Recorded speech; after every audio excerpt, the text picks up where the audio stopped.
ओवैसी साहब लखनऊ आए और तमाम पार्टी के लोगों से मुलाकात की, क्या है इसके मायने? हमारे साथ खुद ओवैसी साहब हैं।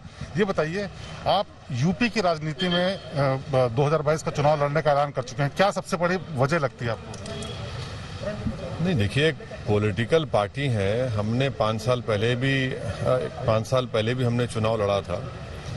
हमको कुछ कामयाबी नहीं मिली, तो उसके बाद हमने अपने संगठन को काफ़ी मजबूत किया। नगर पालिका और नगर पंचायत के चुनाव में हमने कामयाबी हासिल की बाद में, तो उसी का एक सिलसिला है। हम पार्टी को मजबूत करना चाहते हैं और यूपी के विधानसभा में हमारे कैंडिडेट्स को जिताकर विधायक बनाकर भिजाने की हम कोशिश कर रहे हैं।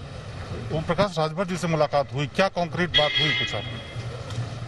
उनका जो मोर्चा है, भागीदारी संकल्प मोर्चा, हम उसका हिस्सा बनेंगे और उनके साथ हम काम करेंगे और आगे बढ़ेंगे। और हम समझते हैं कि जितना जो वंचित समाज है उन सब का एक जगह जमा होना, मिलना बहुत अच्छी बात है। शिवपाल यादव जी से भी मुलाकात होनी थी, बातचीत होनी थी, क्या रहा, क्यों मुलाकात नहीं हुई या क्या आगे कोई प्लान? नहीं, जनाब शिवपाल यादव साहब से हमारे प्रदेश के अध्यक्ष जनाब शौकत साहब ने आज से 8 दिन पहले उनसे मुलाकात की।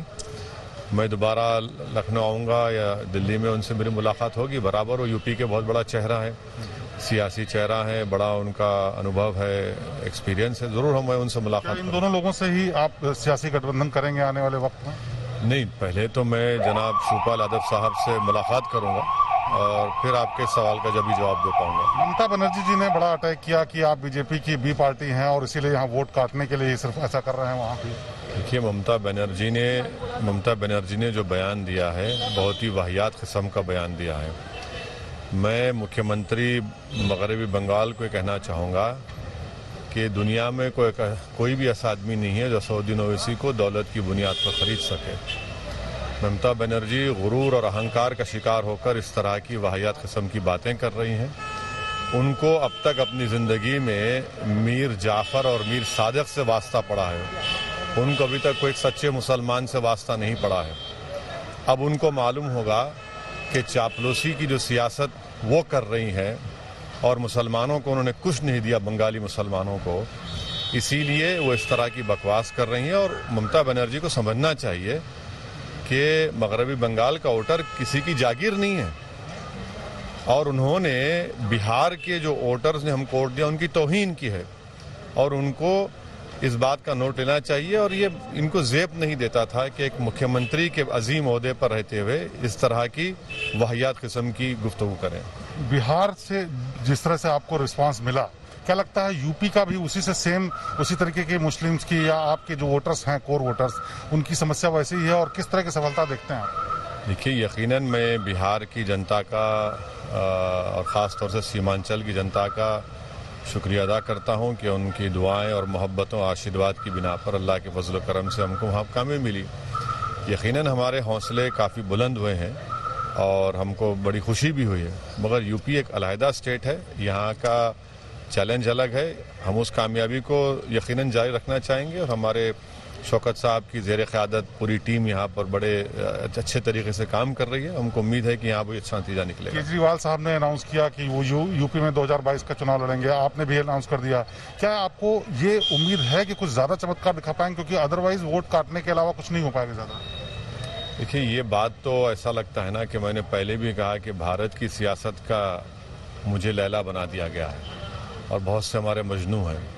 तो यही बात वोट कटर की कही गई। जिन्होंने वोट कटर कहा, बिहार की जनता ने उनको सबक सिखा दिया। तो ये इल्ज़ाम गलत है, चाहे यूपी हो, बंगाल हो। हम तो पार्लियामेंट का चुनाव लड़े ही नहीं, वहाँ पर बीजेपी एनडीए कैसे जीत गई? इस सवाल का जवाब कोई देता ही नहीं है। इल्ज़ाम लगाने वाले जो हैं, इस सवाल का जवाब देना चाहिए। लेकिन मुस्लिम्स के मामले में माना जाता है कि हर कोई उनका इस्तेमाल करता है, हित कोई नहीं करता, चाहे वो समाजवादी पार्टी हो, कांग्रेस हो, बीजेपी हो, या आपकी बात करें तो भी सवाल इसी बात पे उठते हैं। देखिए, जहाँ तक इस्तेमाल की बात है तो मेरी पार्टी से ना तो कोई मुख्यमंत्री बना है, ना मेरा कोई एमएलए रहा है बंगाल में या यूपी में, ना कोई प्रधानमंत्री या डिफेंस मिनिस्टर बना है।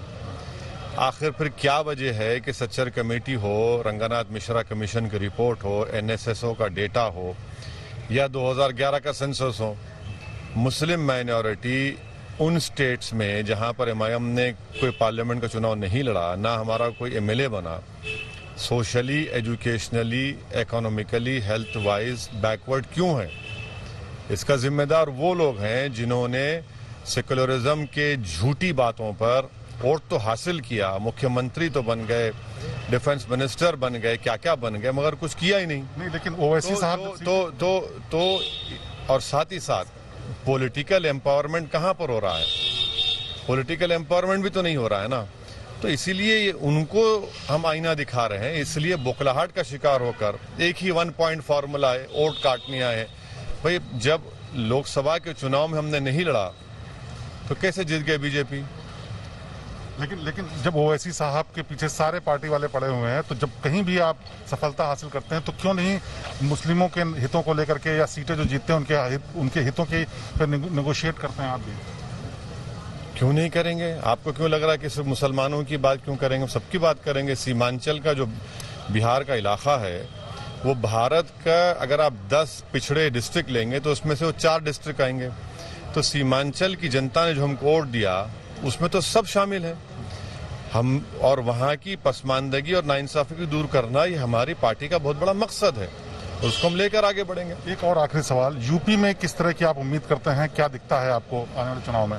तो यूपी में हमारे को यकीन है कि इंशाल्लाह अच्छा प्रदर्शन होगा, हमको कामयाबी मिलेगी, क्योंकि हम सिर्फ इलेक्शन के बाद भूल नहीं गए, बल्कि यूपी को आते रहे। यूपी में यहाँ पर काम हो रहा है और हमको यकीन है कि यूपी की जनता हमको अपने आशीर्वाद से, अपनी मोहब्बतों से नवाजेगी।